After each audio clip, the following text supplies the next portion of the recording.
Hey, cocksucker. Yeah, you. Knock it off. Sit your ass down. Sit your $5 ass down before I make change. You think we playing? And I ain't playing, nigga. You better listen up. It's the FHO Live Podcast, where the truth will be told. We promise you that. All right, man, I'm back on live, man, and I got one of the legends of Mystic Night. I guess all of y'all are kind of like legends because y'all been around so long, but one of the legends of Mystic Nights, I'm going to let him introduce himself, and then we're going to ask him a few questions about the club and the history, and what have you seen in the transition from now and to then, and then how do you pass the torch? Introduce yourself. All right, I'm Kurt. They call me Kurt. I used to be Night Train 2. Old man was Night Train. Well, he still is Night Train. Yeah. Been a part of Mystic Night 38 years. So I've been around here for a while. 38 years in the game. So having that much time in one organization, or it just in the city in general, man, how much stuff have you seen change? How much stuff have you saw change? And just I've seen a lot of changes. Yeah.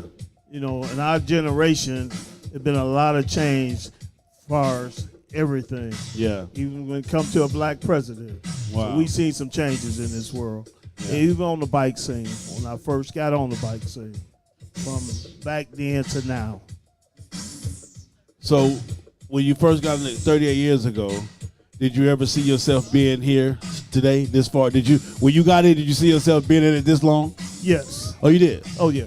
So you got it you got in it with the intentions of being in it? Yeah. When I started off, there was a lot of clubs, young clubs starting off, like the Street Hustlers, the Old Men's, the Hellraisers.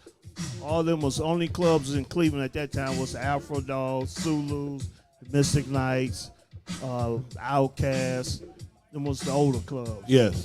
So I looked around and I'm like, okay, who's going to be still around 20 or 30 years from now? Because when you paying dues, I want to know where my money going. So I want to know where I'm investing my money in. So I looked at all that. Yeah. And the younger clubs, they was kind of come along, but I seen things I didn't like, and I seen things I did like.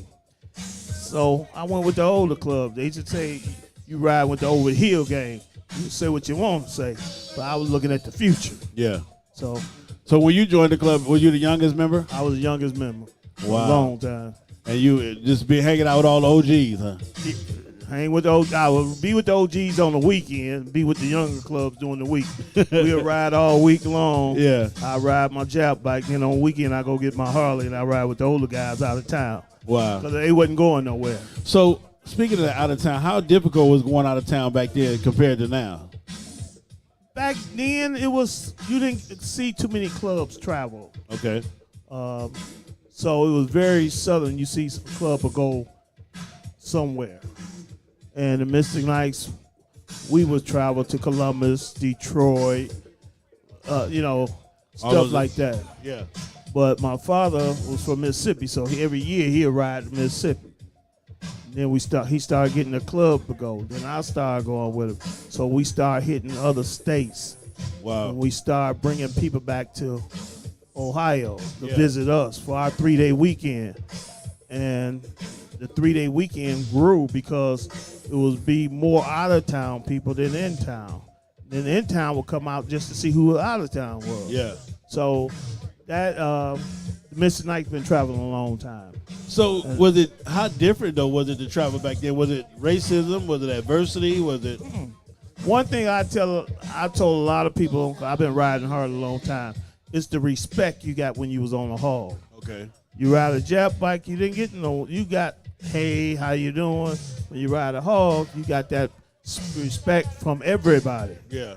They looked up to you. So riding that hog out there on that road, even the police respect you. Yeah. I can ride 80 and 90 miles an hour past the police, he wave. I was on that Jap bike, I got a ticket going and a ticket coming back. So I paid for a lot of highway going down that road on that Jap bike. You did? Yeah. On that hog, I ain't paid no ticket. Wow.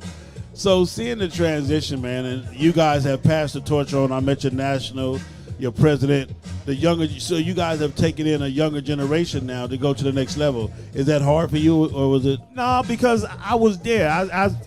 It's a funny story. When I joined the club, they didn't want no more younger ones in. The guys I grew up around, all the older nights, they knew me, they looked up to me. They didn't want nobody else come in. They were like, we got too much stuff. We can't bring in no younger guys. So what I told them one Sunday at club meeting, I said, look, we don't let nobody else in here. When all y'all die off, I'm going to sell all this shit, and I'm going to the country. I'm going to build me a house out in the country. Yeah. That next club meeting was a whole different club meeting. They come in here talking about, well, when we die, our children get a part of this. Oh, no. Yeah. You ain't a knight, you don't get You none don't of get it. none of it. Then they open. Go check out my order for me at the taco truck. Yeah. Then they open up the door and say, okay, you let the young ones come on in. And that's how we started letting young ones in. You know, and then the same way when it came to letting the women's come to the club, they didn't want women's in the club. Yeah.